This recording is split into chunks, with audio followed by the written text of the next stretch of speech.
it's Alli Peck from Glamour Glow Academy. Let's talk about hobby photographers and professional photographers. A question I get a lot is, should I quit my full-time job to pursue being a full-time photographer?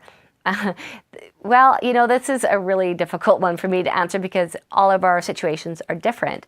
You need to sit down and do some number crunching. So you need to look at what you're making now and then decide how many clients do you need to take a week, a month, to have either the same amount of money that you're making, or ideally it would be more.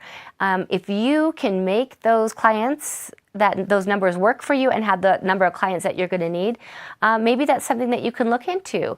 Having a backup job is not a bad thing. I know a lot of almost full-time photographers, they're professionals, that still have other jobs. One of my best friends is a radiologist. She's an actual doctor, radiologist, and yet she still has clients and does photography on the side as well.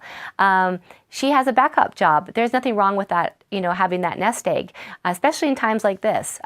But to be a professional or a full-time photographer, not only is it number crunching, you need to make sure that financially it's going to be worth it. You need to make sure that you have access to those clients, that you are secure in your area where you're able to have that number of people come to you per month.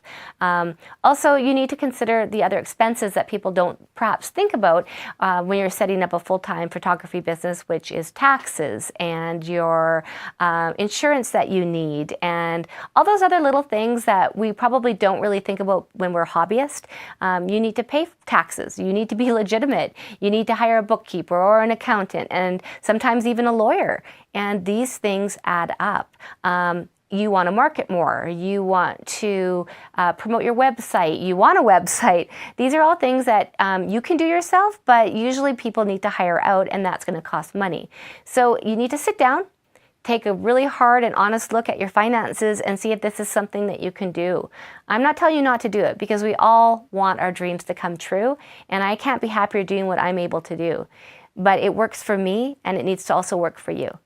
If you enjoyed this tip today, I'd love to see you over at glamourglowacademy.com, and we'll see you there.